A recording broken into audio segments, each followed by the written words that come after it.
Hi guys, welcome you all to the channel.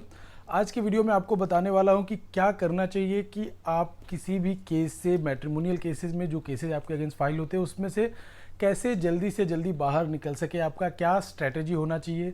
तो देखिए, सबका प्रायोरिटी यही होता है कि जितना जल्दी से जल्दी हो सके मैं मैट्रिमोनियल केसेस से बाहर निकल सकूँ, बट अनफॉर्चुनेटली ये होता है कि ऐसा कोई भी लॉ नहीं है, ऐसा कोई प्रोविज़न नहीं है जिससे कि आप अपने प्रोसीडिंग जल्दी से जल्दी ख़त्म करा सके। इसका कोई वे आउट नहीं है। आपने सुना होगा कि लोगों का 5 साल से 6 साल से मेंटेनेंस का केस चल रहा है, डिवोर्स का केस कितने सालों से पेंडिंग है, सेम डीवी के साथ, सेम 498A के साथ किसी का 8 साल से पेंडिंग है, किसी का 9 साल से पेंडिंग है। ऐसी सारी चीज़ें आप सुनते रहते हैं। कभी ये होगा कि जज साहब छुट्टी पे हैं, कभी ये होगा कि हॉलीडे कोर्ट का आ गया। तो ये सारी चीज़ें, बहुत सारे प्रॉब्लम्स होते हैं जो कि आप इतना जल्दी तो ठीक नहीं होने वाला। बहुत सारे लूप होल्स है सिस्टम में, तो वो प्रॉब्लम्स रहेंगी ही रहेंगी। कई बार ये केसेस में देखा जाता है कि एक एविडेंस कराने के लिए साल साल भर लग जाते हैं। तो चलिए आज डिस्कस करेंगे हम लोग कि कैसे इन केसेस से जल्दी बाहर निकल सकें। स्टेप बाय स्टेप आपको बताऊंगा कैसे प्रोसीड करना है आपको चीज़ों से बाहर आने के लिए। तो देखिए, फर्स्ट थिंग फर्स्ट, सबसे पहले क्या होता है कि वाइफ आपका घर छोड़ के जाती है। तो जाते टाइम क्या करती है कि जितनी भी ज्वेलरी है, जितने भी उसके पर्सनल बिलोंगिंग्स है, सब कुछ लेके जाती है। तो आपको ऐसे में करना ये है कि जो भी ज्वेलरी वो ले रही है उसका आप वीडियो बनाएं, वीडियोग्राफी करें, जो भी कन्वर्सेशन उसको रिकॉर्ड करने का कोशिश करें। और अगर सीसीटीवी है तो सबसे अच्छी बात है, सीसीटीवी में जो भी रिकॉर्ड हुआ है वो सारी चीज़ों के फोटोग्राफ्स, वीडियोग्राफ्स आप जमा करके रखें, कलेक्ट करके रखें। अब होता ये है कि जब वाइफ का छोड़ के जाने के बाद वो ये करती है कि जाने के कुछ दिन बाद आपको पुलिस स्टेशन से फ़ोन आता है कि आपके against so and so person ने कंप्लेन लॉन्च किया है, आप पूरे फैमिली के साथ आ जाओ। तो देखिए, अगर चलो पास में है, 10-15 किलोमीटर 20 किलोमीटर डिस्टेंस पे है तो भी ठीक है, चलो आप चले जाते हो, पूरी फैमिली के साथ बुलाते हैं, चलो तो भी चलेगा। बट जब डिस्टेंस काफ़ी लंबा हो, बहुत दूसरे जगह पे हो, तो ऐसे में क्या करना चाहिए आपको। तो देखिए, पूरे फैमिली को लेके जाने से तो कोई फ़ायदा नहीं, कोई मतलब भी नहीं है।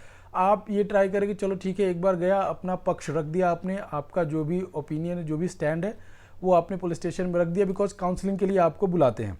काउंसलिंग पे एक बार जाएं, 2-3 बार ऐसे जाने की जरूरत नहीं। अगर पास में है तब तो ठीक है, 2-3 बार आप जाएं, नो प्रॉब्लम। बट अगर दूर है तो आप एक बार ही जाए, अपना स्टैंड रखें और बात खत्म। बार बार बुलाए तो जाने की ज़रूरत नहीं है। देखिए, आप जाएंगे, जितनी बार भी जाएं, FIR तो लॉस होना है। तो अपना टाइम, समय क्यों वेस्ट करें उन चीज़ों में। एक बार काउंसलिंग में गए, इट्स एनफ, उसके बाद जाने की ज़रूरत नहीं है। जब और FIR जब लॉस हो जाए तो आपको करना ये चाहिए कि FIR का कॉपी आप ट्राई करें कि मिल जाए, आप डाउनलोड कर ले या फिर जाके पुलिस स्टेशन से निकलवा ले किसी को भेज के। FIR का कॉपी जब आपको मिल जाए तब उसको माइन्यूटली डिटेल्ड एग्जामिन करें कि उसमें क्या क्या प्रोविजंस हैं, क्या क्या चीज़ें हैं, कौन से सेक्शंस लगे हुए मेरे ऊपर, कोई अगर ज़्यादा ऐसे स्ट्रॉन्ग सेक्शन है तो उस पर कैसे काम करना है। सारी स्ट्रैटेजी आपको उस टाइम पे प्लान करना पड़ेगा। नेक्स्ट आता है अरेस्ट का। अगर सपोज आपको ये लगता है कि पुलिस पॉलिटिकल प्रेशर में काम करेगी तो वैसे में आपको क्या करना चाहिए, स्टे ऑफ अरेस्ट का ऑर्डर लेना चाहिए, जो कि हाई कोर्ट में फाइल होता है। हाई कोर्ट से आप ले सकते हैं।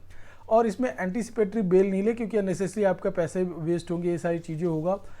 एंटीसिपेटरी में ज़रूरत भी नहीं है। इस टाइम पे आपको प्रॉब्लम्स हो सकता है। और क्वैशिंग के लिए भी आप ना जाएं इसमें, बिकॉज क्वैशिंग के लिए आप जाते हैं, अगर सपोज ऐसी सिचुएशन में इस स्टेज पे क्वैशिंग के लिए जाते हैं, FIR के क्वैशिंग के लिए, तो कोर्ट वैसे भी रिजेक्ट कर देगी आपका कि ऐसा क्या कर रहे हो आप, इतनी क्या जल्दी है, चार्जशीट तो फाइल हो, चार्जशीट फाइल होने के बाद देखेंगे।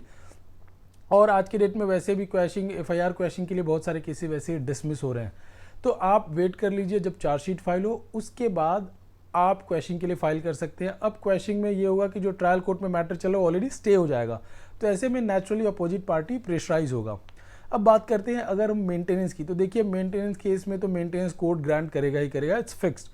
ऐसा नहीं कि मेंटेनेंस नहीं बांधे। रेयरली किसी केस में ऐसा होता है कोर्ट, ट्रायल कोर्ट मेंटेनेंस नहीं दे रहा है, उसके आगे जाइए, उसके आगे अगर ठीक है, उसके आगे जाके जो भी हाई कोर्ट में, सुप्रीम कोर्ट में जैसे सिचुएशन हो उसके अकॉर्डिंग जाके आप फाइट कर सकते हैं। बट ट्रायल कोर्ट तो मेंटेनेंस ग्रांट करेगा। आई मीन टू से कि आप उसमें ज़्यादा टाइम वेस्ट ना करें। ज़्यादा टाइम वेस्ट करने से आपका एनर्जी, टाइम, मनी, पैसा सब कुछ जाएगा। तो वो सारी चीज़ों को ध्यान रखें। कोर्ट ये देखेगा कि आप हस्बैंड हैं, वाइफ है, बच्चे हैं, और बच्चे नहीं है तो भी हस्बैंड वाइफ है, तो इसे में मेंटेनेंस देना ही है। तो आपको फोकस ये होना चाहिए, जो आपका रिप्लाई जाए वो स्ट्रॉन्ग जाए। आप अपना इनकम कम से कम दिखाएं। रजनीश वर्सेस नेहा का जो एफिडेविट है, ऐसा नहीं कि सिर्फ उसको मैकेनिकली फाइल कर दिया, उसमें प्रॉपर ठीक तरीके से भरें, सारी चीज़ों को फिर सबमिट करें कोर्ट में। और ये ट्राई करें कि वाइफ का अगर इनकम है तो ज़्यादा से ज़्यादा इनकम वाइफ का कैसे दिखाए कोर्ट में, कैसे प्रूव करें।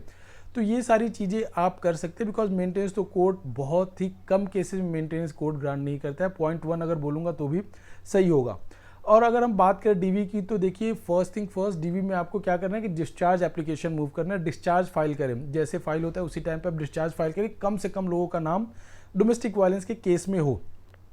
अगर नहीं होता तो फिर अपील में भी जा सकते हैं। तो आप ये देखें कि भाई जितने से कम लोगों का डिस्चार्ज एप्लीकेशन मूव करके कम से कम लोगों का नाम उसमें हो। और फिर वैसे ही डीवी का केस चलना ही है, बिकॉज डीवी का केस ऐसे जाके आप ख़त्म नहीं करा सकते। तो कम से कम ये हो कि कम से कम आपके फैमिली मेम्बर्स उसमें इन्वॉल्व रहें। तो आई होप ये वीडियो आपको समझ में आया होगा। इस वीडियो से रिलेटेड कोई भी डाउट है तो कमेंट सेक्शन में पूछ सकते हैं। Thank you.